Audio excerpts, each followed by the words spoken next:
Hey, hey, it's your girl Rasheria Good here. Repeat with me, Rasheria, Rasheria, Rasheria Good. That is me, aka Ria, as a lot of you may know me as.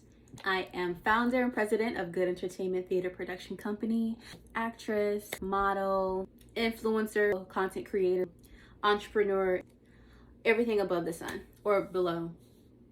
Anyway.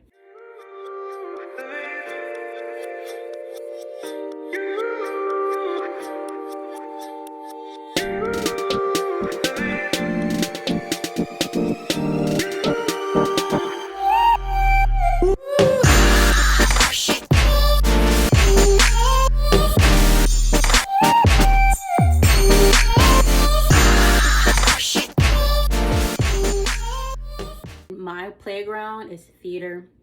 You can ask me theater questions all day long. When it comes to film, I'm fairly new to it. I am very well on camera, don't get me wrong, but sets and camera, self-tapes and iPhone cameras are very different from film cameras, okay, the film work. I just want to share my experience of what it was like being a background extra. This opportunity that I had was a pretty big step for me. It was a lot of well-known names involved in this project, and I just got to really get a taste of what I would like my future to look like and what it would be like for me as an actor or actress on set. And I'm going to talk today about being a working extra in the movie Secret Society 2, Never Enough, now available on Amazon Prime. Get into it. And it's so interesting because that was something that I prayed for so hard at the beginning of 2022. I put my manifestations out into the world. I wrote my list, checked it twice, burned it, and let it go, give it to God. Interesting how fast this opportunity came. I was so determined to elevate my life, elevate myself. And when I saw that opportunity, I took it. Why not? So I updated my resume. I took brand new headshots because I didn't have headshots that I had particularly liked. I did my headshots myself. They were not professional, but I have a decent camera and I went out into the natural light. At the time, my hair was poofy and curly, so I had my curls in. So I didn't, obviously I had to update my resume now because I have straight hair now. So I did that, and then I saw the opportunity and I submitted. And they were like, oh yeah, we like your look, we want you on board. Okay.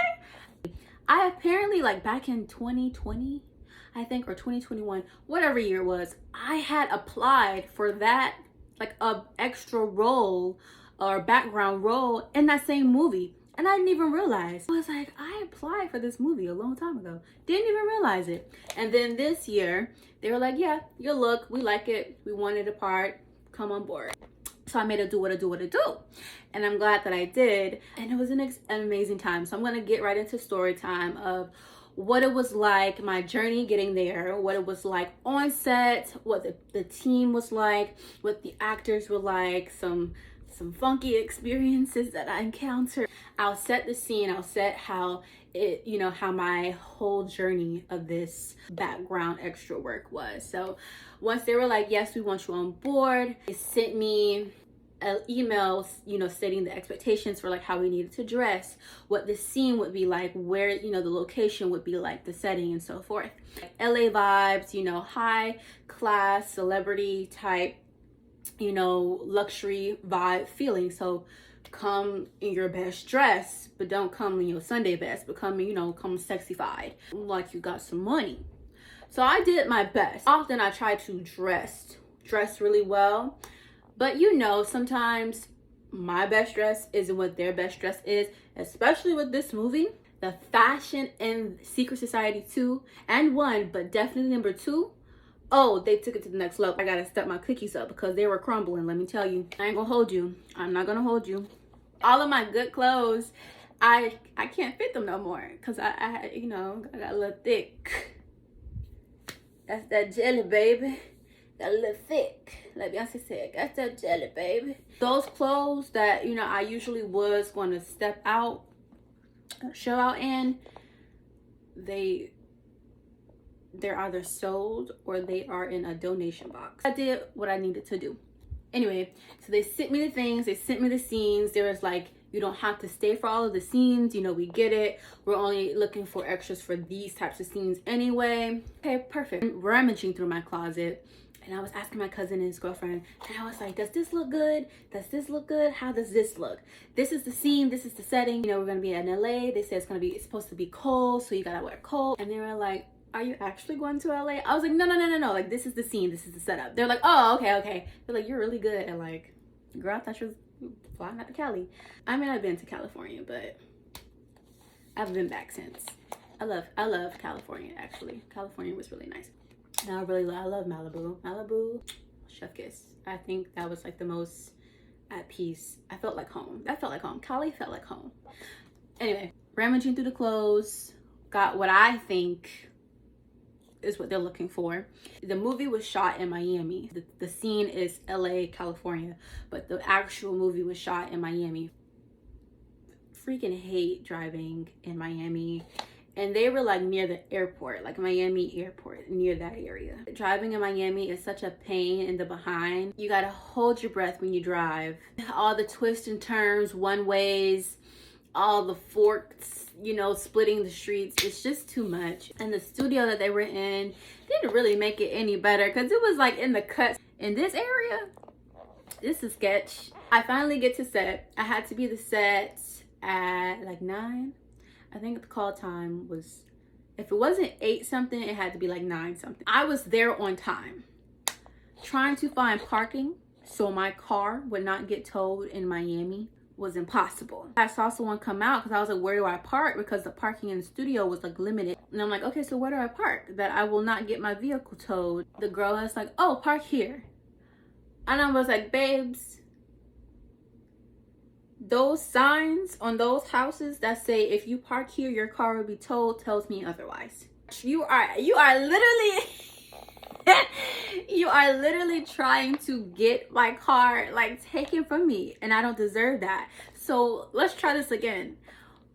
Where is actual parking, you know, so that I feel safe? They were like, well, if you want like parking with no penalty, it's gonna be like way further down, but you're gonna have to walk a long walk. And I was like, that's fine, that's okay.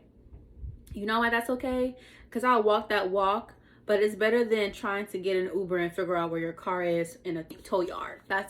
I'll walk. Eventually we found out that we can park like in some grassy area near the studio. I was checking out to make sure other people park there because I was like, I'm not gonna be the first one to park there and you can't park there. I really hope my car is there when I get back. That ended up making me like 15 minutes late. I had my makeup done already.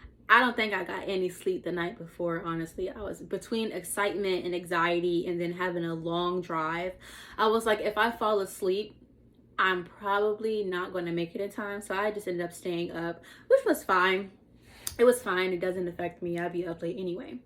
So I had my suitcase, and my suitcase isn't necessarily small. It's like medium size. They're like, you know, what outfits do you have? So I was like, okay, I'm gonna go get dressed and I'll show you the outfit.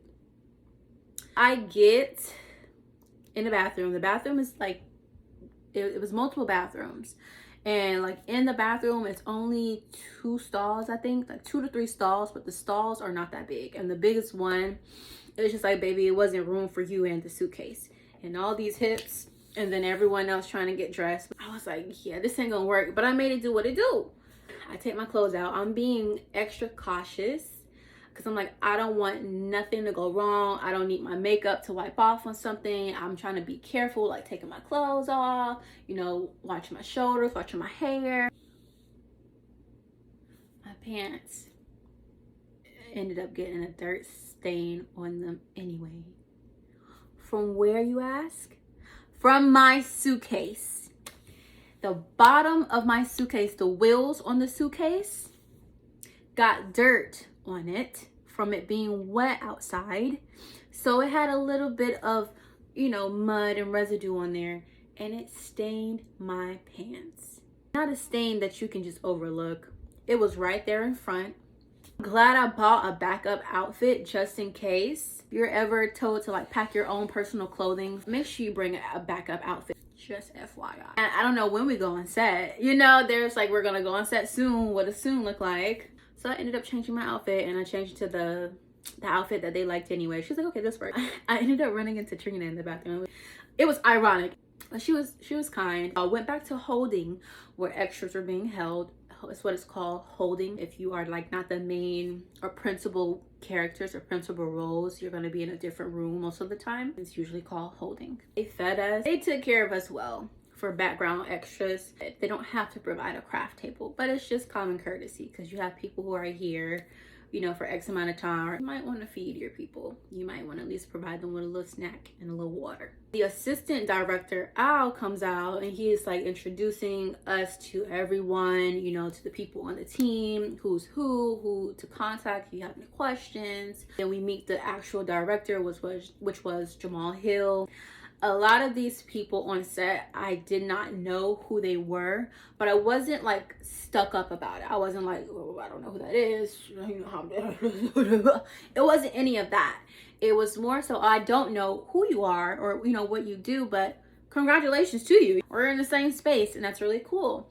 And I respected everyone in their craft. I asked questions when I felt it was appropriate to. You know, sometimes some people can be like, oh, you don't know who I am. Sometimes I don't know who I am, and I'm me. Let's not, you know, I'm just trying to fill out the room, fill out the space, fill out the people, you know, trying to get to know my castmate. When we're in the room, in the holding area, the assistant director, Al, comes back in the room, and I was like putting on my lip gloss. He was like, y'all masking to stay on the whole time. Even you, Miss Lip Gloss. And I was just like, like, baby, I'ma look good, period, okay? But as we're about to get on set, he calls me. No, he has one of his people come and was like, hey, they want you on set. Mind you, I was only here to be a background extra. I was like, me on set? Did I not read something right in the email? Did I miss something? Was I supposed to memorize something? I'm like panicking, because I'm like, did they send me something like personally and I just overlooked it? Did I not look properly? And they're like, oh no, we just need a stand-in. And I was like, oh, okay. They're like, can you act? And I was like, I hope so. Yes. They're like, can you memorize lines in 2 minutes or 5 minutes? And I was like, yeah, that's fine. Literally like 2 sentences. We need you to memorize these two lines for this scene. You're gonna be a stand-in for Trina while she's getting ready in wardrobe. That was a pretty dope experience. Usually with stand-ins, they try to get a person to, you know, have similar traits. So I guess Trina and I are like the same height, same skin complexion. They were like, yeah, we're gonna need you to just take her place for now while she gets ready. When I tell you I felt like a natural, I felt like that's where I belong. I was like, give me a role, give me this, give it all to me. I didn't feel nervous. Even in theater, I'm not a stage person. I am the person I rather direct. You know, I rather do all of the visual work and the breaking down, lead someone and train and coach. That's what I prefer to do, but I'm also open to acting as well too. I know that I am a phenomenal actor. Don't mean to toot my horn, but beep beep. Actually, honk honk. I need to catch myself. But it just felt really normal and really natural to be on set. They critique me. They're like, we need you to do this blocking here, go from this point to this point. After they do this, so forth. If you watch the movie, you see the scene where Trina plays, you'll see like what the cross points were. So they were like, we need you to, you know, do from here, when these two say their lines and these two say their lines, you're then going to walk over to Money Bo, and then you're going to say your line, he's going to say his line, and then done. Trying to memorize the lines, figure out how I'm gonna say them. Like, this is my line, like this is my role, okay? That's how I was acting. But like, that's how you should act, even if you are just a stand-in. Not just a stand-in, but even if you are a stand-in, you just never know what could happen. But you still need to present yourself. You're still a professional. You're in the room with people who did these castings, right? So you need to show yourself. This is what I can do, how I do it. You gave me 2 minutes to memorize these lines. This is the character I'm coming up with. This is the attitude of this character within those 2 to 5 minutes that you just gave me. after you pulled me from the room, I'm gonna show my ass in the best way possible. And y'all got resources and y'all like talent, and I'm exactly what you're looking for. And that's how you need to be in the room, in the space, without being annoying. But I kept messing up. Standing next to Money Bo, he's like a tall guy. Compared to me, he's a tall guy. But I wouldn't get that close to him. Not because of like nervousness or anything. Just naturally, when I'm in a space with someone, I don't get close to people. Like I always leave like say for instance, this is him. And like, this is him. And this is me. They wanted us to be like close like that, right? Not in a relationship type of way, because it was more of a friendship interaction. But this was him, this was me. But I would go like, I'll be like right here, and they'd be like, get close to him. And I'm like, I don't know how close y'all want me to get to him. They're like, he don't bite. And I'm like, I know, but like sometimes people don't like people in a space. I just met the guy, you know. This is only my 3rd minute out here. I'm sorry. My critique was like, you need to hit the mark. You need to get close so we can see how it looks on frame, because this is how Trina is going to do it. And so we need to see where you land and how it looks for us to hit this frame. Oh my God. I can't think of the word right now. But anyway, they marked the floor to where I needed to stand. Tell me why in the next take I still missed the mark. They weren't frustrated. They were like very patient and understanding. But they were like, you need to hit this mark because we have to see what it looks like in frame. And I have that problem all the time. That's one of my major things I need to work on, like hitting my mark. If it's the X right here, I need to be on top of X. Tell me why I did it again. They're like, okay, whatever, that works for now. Do I want to call him Dwayne? I feel like it's appropriate to call him Dwayne. So Dwayne Bowe, aka former NFL player from the Chiefs, who now goes by Money Bo. Goodness gracious. Like, I don't know who you are, because I've met celebrity people before. You know, I've met rappers before. You know, when they have their jewelry on, they dress a certain way. It's just like a certain way a person dressed or presents themselves. I'm like, okay, I know you're dressed in your profession. I was like, so if you don't mind me asking, like, who are you? What do you do? And he was like, oh, okay. So he explained, he was like, well, I'm a rapper and I go by Money Bo. And I was like, oh, okay, cool. He was like, but I used to be a former NFL player. And I was like, oh, okay, cool.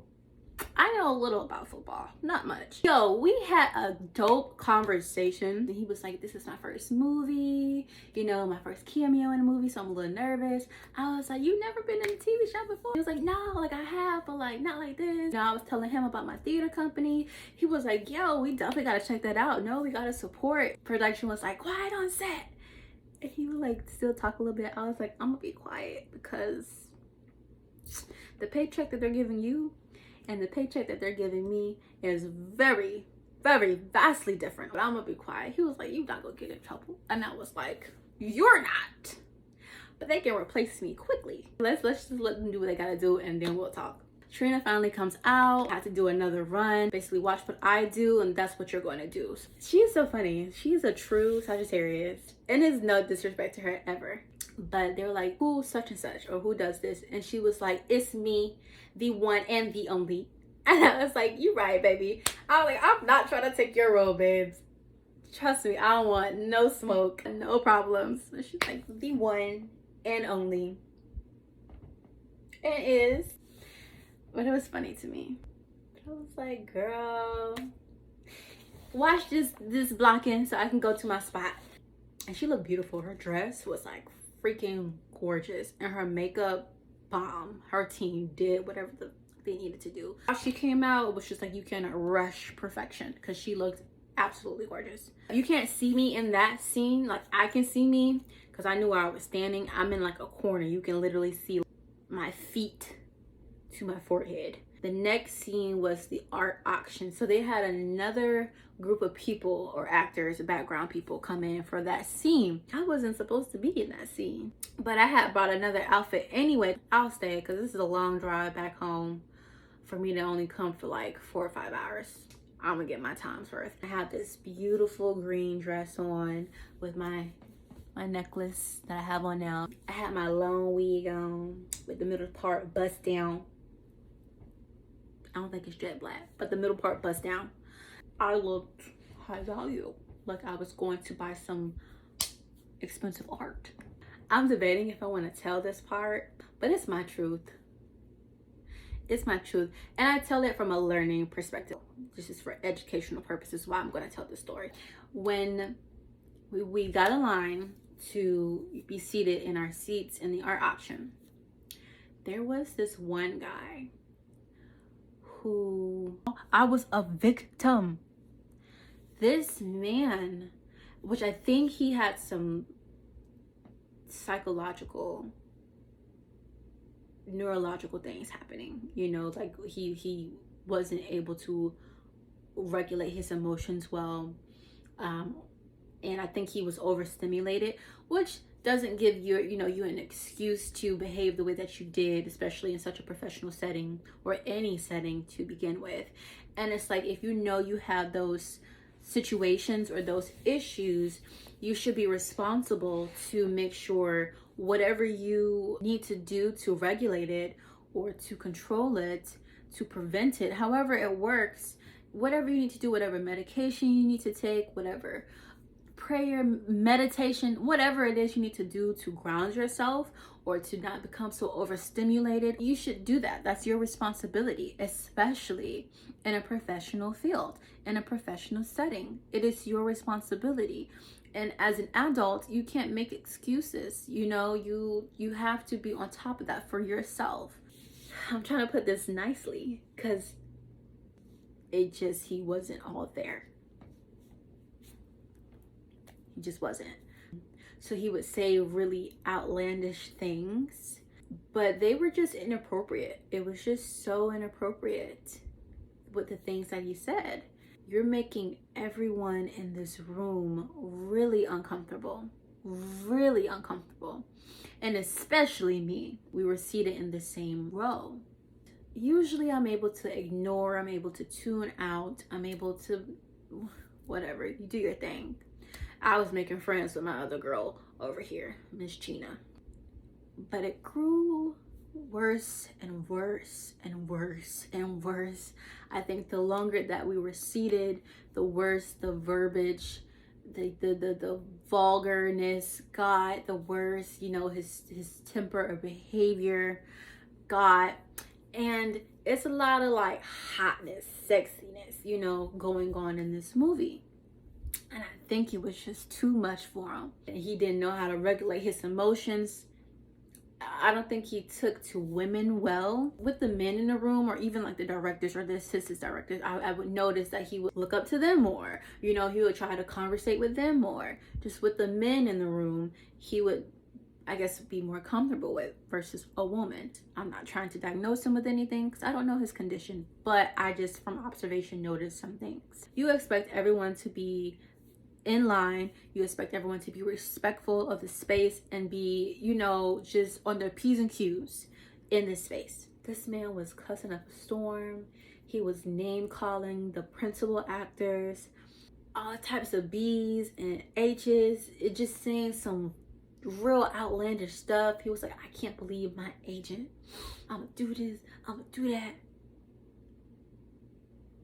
Huh? Sitting next to this, and this is what they're repeatedly saying, and they're getting irate and they're getting more and more frustrated, and you just like, what do you do? Everyone heard it. I don't know how production isn't hearing this right now or sensing what's going on, which I get, they're doing their job, but you have this whole side of the room and this whole side of the room who is hearing what's going on, and everyone is uncomfortable to the point, again, I usually let people do their business. Do you, as long as you don't hurt yourself or anybody else. Then he started being verbally abusive. It's hard to move me or shake me with words, but it was just one of those things to where I was physically getting nauseous because of how uncomfortable this person was making me. And I just had to ask, sir, are you okay? He was like, shut the fuck up. I don't know you. I shut the fuck up.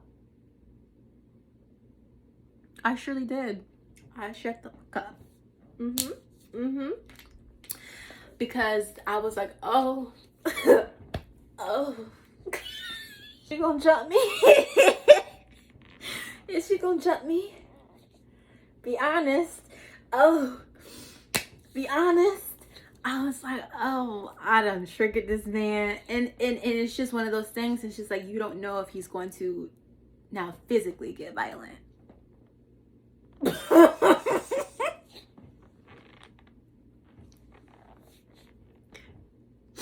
You don't have to worry about me. Everyone was just like, oh, you know, who all heard it.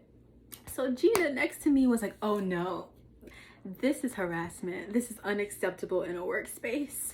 So she was like, do you want me to tell someone? I was like, I will, but I didn't, the way our seats were, we were in the back, but it was one of those things, like if I had gotten up, I would have had to cross her and then go around the room, versus she was the last seat, so she was able to get up without causing too much distraction and to get someone. So I would have gotten up and like defended myself and pulled someone aside and be like, yo, this homie over here is tripping, wilding right now. Again, she was on the outer seat. She was like, no, I'm going to go tell someone. So she went and she told the director and the assistant director. And I was like, thank you. You're gonna punch me in my face next. That's what's gonna happen. They came and they was like, homie, can you come with me? And he was like, oh yes, I can go. They kicked him out of here. And I was like, good, because that was just too much. The situation was handled accordingly. The director was like, are you okay? And I was like, yeah, I'm fine, I think. I think I'm fine. I think I'm okay. I'm untouched. I'm a little uneasy, a little nauseous, a little queasy, but I think I'll be okay. I'm better now. But goodness gracious, that was crazy to me. That was so crazy to me. I have never ever experienced anything like that in my entire life. You just never know.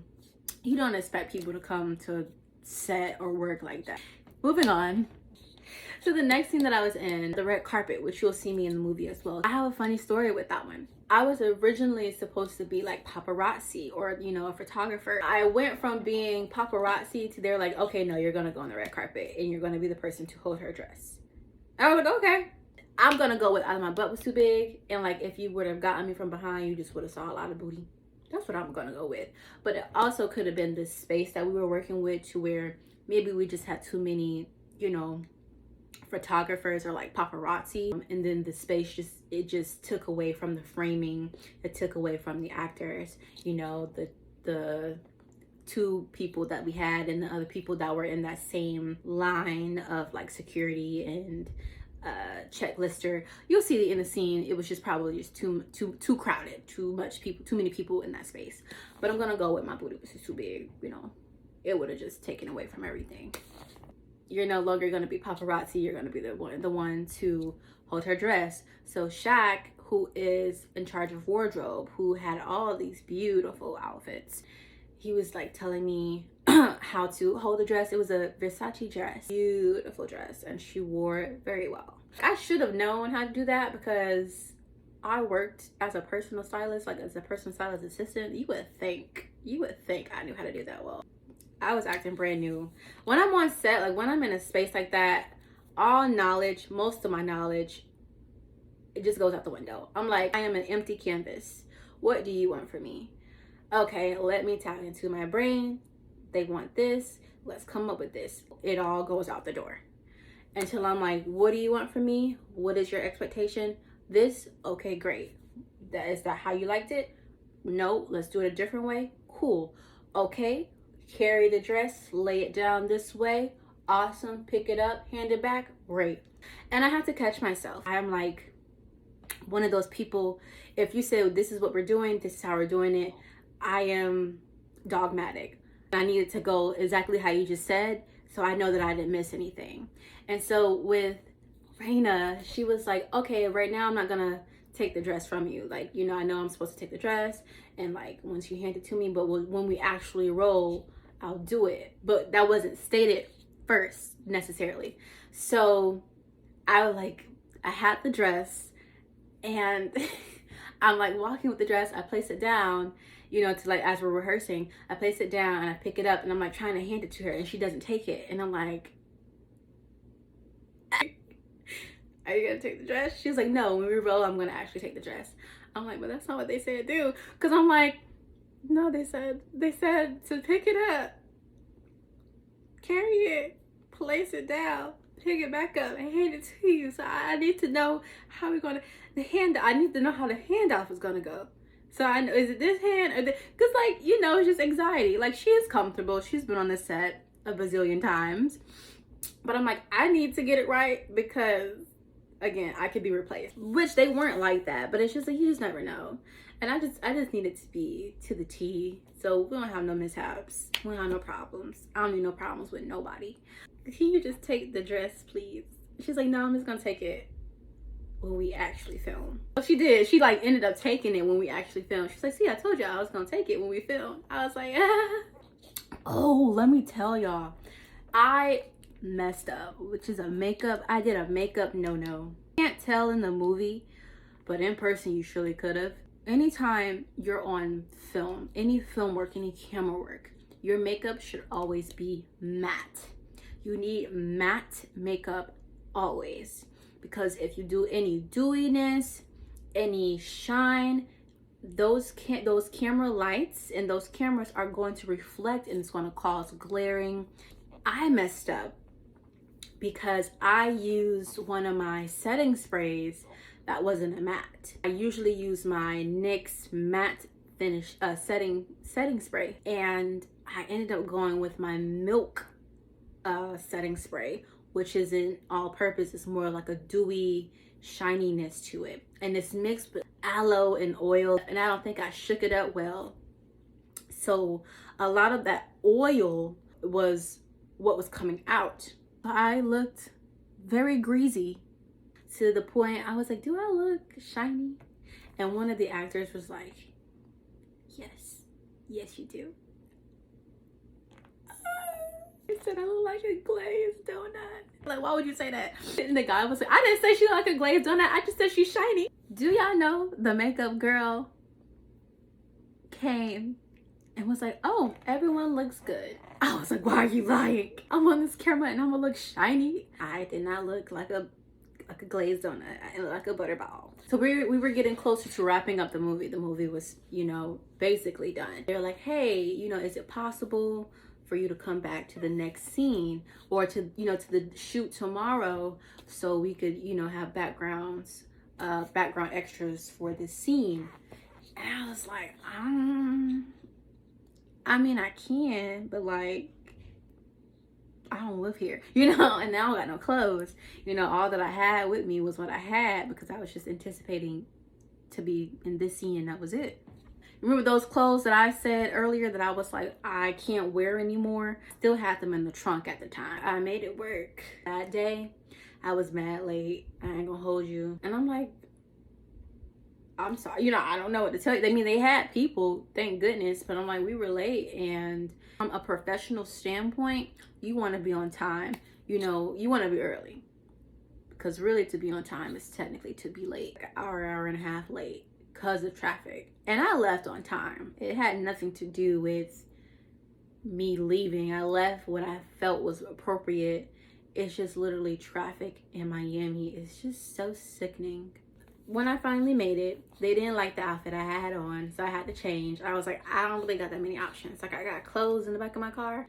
I can't promise you that it's gonna do what it do. And you might not be satisfied with my selections, but I'll bring out some things. So I did. As you can see in the movie, I ended up going with like this Michael Kors puffy blouse look with a pinstriped skirt that had like slits on the side. It was real sexy, real cute, with my beret and some sock boots on, which again, I was cute. So it was real nice, real cute. I was making friends and like communicating and networking with anybody to everybody. It was two ladies that I ended up connecting with. So the technique that I use, I'll have a conversation with you obviously before the scene starts. We get to know each other. We just talk about your life, you know, just be comfortable. So when we were filming, if you're nervous and I see that you're nervous, obviously I know how to ground myself and like relax myself on set if I'm feeling too overwhelmed or overstimulated. I know techniques that work for me. So the technique that I use with people who, you know, have trouble with grounding themselves or controlling their breathing or like feeling anxious or whatever, I literally just ask you about your life. That would flow better for you. Asking her, you know, or fake questioning her, how's your hair company doing? Where are you from again? Oh girl, let me see what's on your Facebook page or your Instagram page. Oh, that's nice. So it's just like you take the focus away from being anxious, or you minimize it at least, and now we are redirecting the focus on something else, to a conversation or to a topic that you should be comfortable with, because I'm asking you about you. And then I did the same thing with my Leo friend that I met too. I cannot remember her name, and I don't want to say the wrong name, but I was just asking her too, oh, how's school? Oh, you're going to school for this? Oh, nice. And you graduated when? But obviously pantomiming these questions, and I mouthed them to the best of my ability, and it just seemed like a natural flowing conversation versus us. Overall, my experience with the movie set, with the people that I met, with, you know, just everything, it was really nice. I talked to Rich, who is the co-producer. He is the husband to Miasha, who is the writer and producer of the Secret Society. I spoke to Miasha briefly because I asked him, I was like, you know, I really love what you all are doing. And with my company, I focus on BIPOC youth and young adults. And I try to get them trained up to have opportunities like this. Here I am, 10 plus years of training, of theater and acting training, just trying to bring this knowledge and quality wisdom and experience to the community. People who look like me or people in the Black and brown communities can have these opportunities presented to them as well too, without, you know, the hardship and the so much trial and error. I would really love to connect. I'm trying to focus it with my program is to do like career initiatives, to where they receive the training and the coaching, and then they have basically the people who I've networked and connected with, you know, be like, hey, this person is well equipped and well trained in this area. They're looking for some work, probably have some projects going on. Do you mind if they be under your wing? So basically that was what I was asking them, a sponsor of some sort with good entertainment. They're like, yeah, we'll check you out, which he did. Like I reached out. Rich is really cool. Miasha is just more reserved and to herself, which rightfully so. I'm still working on my business. I'm still getting my goods going. You thought this was great? Wait, you ain't seen nothing yet. This is only just a scratch at the beginning. Thank you for tuning in. You felt connected. Please like, comment, subscribe, and support. Follow me on TikTok. I post some things here and there. Follow me on Instagram. I love you. Peace out. Bye.